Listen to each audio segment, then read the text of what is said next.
Les nouvelles, une présentation d'Axia Toyota de Rouyn-Noranda. C'est le concessionnaire avec la gamme de véhicules la plus diversifiée sur le marché, en plus d'être le leader des modèles hybrides dans la région.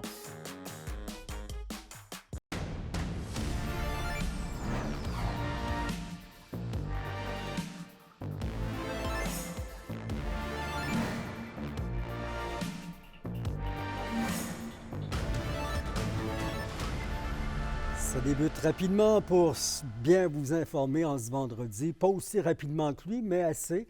Un homme de 55 ans a été intercepté. C'est passé hier vers 13h30. Il roulait à 170 km/h dans une zone de 90 sur la route 109, direction nord à Rivière-Éva. L'homme de Val-d'Or a reçu une amende, vous vous en doutez, assez salée, du gros sel, 1 564 $ en plus de 14 points d'inaptitude de perdu. La Sûreté du Québec profite de l'occasion pour nous rappeler l'importance de respecter les limites indiquées alors que la vitesse est l'une des principales causes de collisions mortelles sur nos routes. Et c'est aujourd'hui que le Centre d'amitié autochtone à Val-d'Or a procédé à sa première pelletée de terre pour entamer ses travaux d'agrandissement. C'est un grand pas pour les peuples des Premières Nations. Et pour nous en parler, voici Alexis Dumont.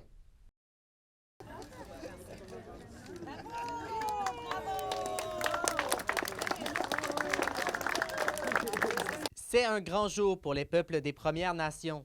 Les travaux d'agrandissement du Centre d'amitié autochtone sont officiellement lancés. Mais maintenant, on a vraiment mis en place des chambres complètes pour vraiment offrir un chez-soi, loin de chez soi, pendant des séjours ici à Val-d'Or.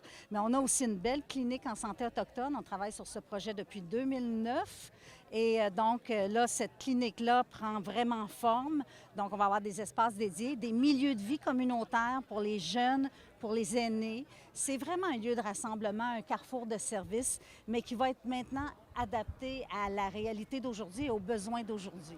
Le projet de 60 millions de dollars annoncé l'an dernier permettra au peuple autochtone d'avoir une identité à leur image. Mais on veut vraiment diffuser la culture des peuples autochtones. Ça va être un lieu de diffusion où seront conviés les Autochtones et non-Autochtones. Moi, je pense que ça va devenir vraiment un point de rencontre important, mais aussi d'apprentissage et de connaissance des uns et des autres. Pour la ville de Val-d'Or, ce projet devait aller de l'avant. On a toujours eu une belle collaboration avec les communautés CRI. Nous, de pouvoir participer au niveau de nos services et de pouvoir aussi permettre d'aider si jamais, parce qu'il y a quand même eu des besoins qui se sont fait sentir. Les travaux au Centre d'amitié autochtone prouvent que Val-d'Or est une référence en ce qui a trait aux relations avec les premiers peuples, selon la députée fédérale d'Abitibi-Baie-James, Nunavik-Aiyou. C'est un modèle. Moi, je pense que le Centre d'amitié autochtone de Val-d'Or, c'est un modèle. En plus, il fête ses 50 ans. Donc, on sait fort bien tout le travail qu'il y a eu en arrière-plan avec Édith Cloutier et son équipe. Donc, je pense que c'est un modèle, c'est une exception, puis il faut le mentionner. Si tout se passe comme prévu, les travaux d'agrandissement devraient prendre fin dans 2 ans, soit à l'automne 2026. Alexis Dumont, RNC Nouvelles, Val-d'Or. Et à l'approche de la fin de l'année scolaire et des balles de finissant, l'école secondaire d'Iberville à Rouyn-Noranda a sensibilisé ces jeunes à la conduite avec les facultés affaiblies. Là-dessus, Kémélia Laliberté. 2 véhicules gravement accidentés, des vitres cassées, des cris et des pleurs. C'est ce scénario bien près de la réalité qu'ont pu vivre les élèves des écoles secondaires d'Iberville et La Source de Rouyn-Noranda vendredi lors d'une simulation d'un accident mortel attribué à l'alcool. On est à l'âge où on reçoit notre permis, où on commence à faire des parties. Une décision comme ça, une mauvaise décision, ça peut être pris tellement rapidement, surtout quand tu es à la faculté affaiblie. Fait que j'ai l'impression que c'était super important d'en parler. On est proche du bal de finissant. Il peut arriver n'importe quoi, là, à l'après-balle, mettons. N'importe qui pourrait prendre une décision comme ça, puis ruiner sa propre vie ou celle d'une autre personne. Fait que c'est super important. D'après la Sûreté du Québec, près de 200 personnes ont été arrêtées avec les capacités affaiblies en Abitibi-Témiscamingue en 2022. C'est pourquoi, selon l'une des organisatrices du projet Impact, il est toujours aussi important de sensibiliser les adolescents à une conduite responsable. Les jeunes de 5e secondaire sont nos adultes de demain, puis ils s'en vont vers un parcours justement très adulte, les études. Puis en fait, on trouve que c'est le bon moment de les sensibiliser parce qu'il y a aussi les balles de fin d'année qui s'en viennent.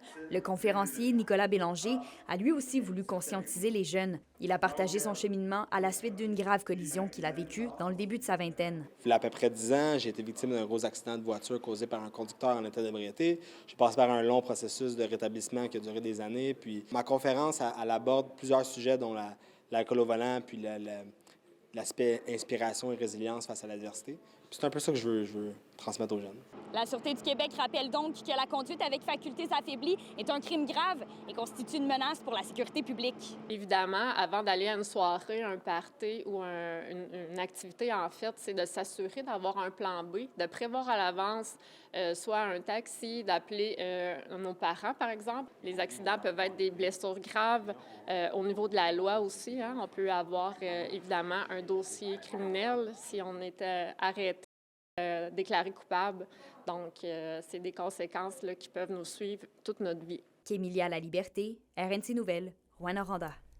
Le ministère des Transports a demandé aux signaleurs routiers d'ajuster la fluidité du trafic et de laisser passer plus rapidement les véhicules à proximité des travaux au carrefour giratoire des routes 111 et 117 à Val-d'Or.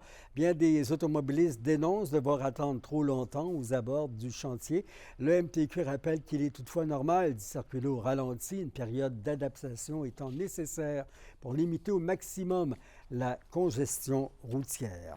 Et alors que les transactions commerciales sont en baisse au Québec pour le premier trimestre de l'année, notre région se surpasse quand même au niveau du Québec. C'est ce que révèlent des données de l'agence immobilière Remax parues aujourd'hui.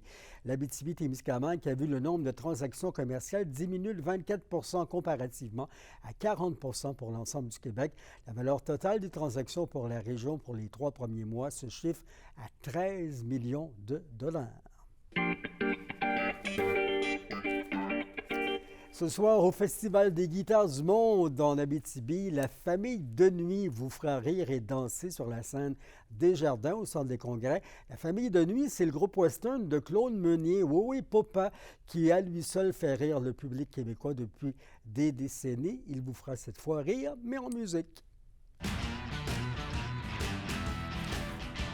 L'haltérophile rouyn-norandien Robin Baron-Moras a gagné 3 médailles de bronze. Ça se passait le week-end dernier au championnat canadien senior à Halifax, en Nouvelle-Écosse.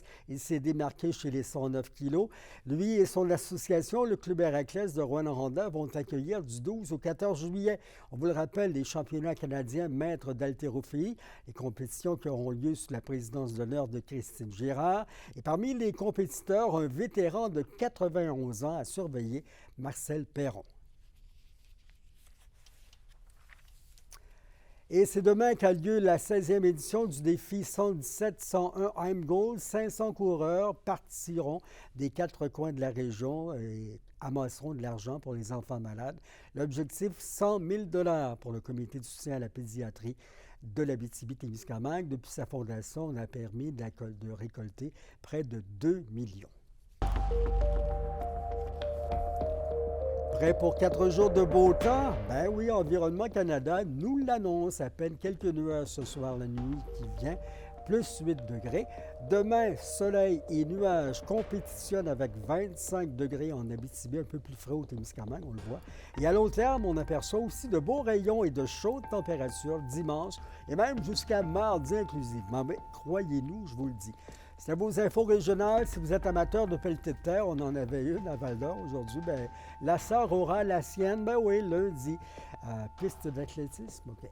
Puis à Rouyn-Noranda, la ville présente l'avancement des démarches dans le dossier du centre aquatique aussi lundi. Nos gars, nos filles, ils seront avec ce qu'il faut pour vous informer. On vous souhaite un excellent week-end. Merci encore de votre présence. Vous avez la bonne place pour l'information. Bonne fin de semaine. Au revoir.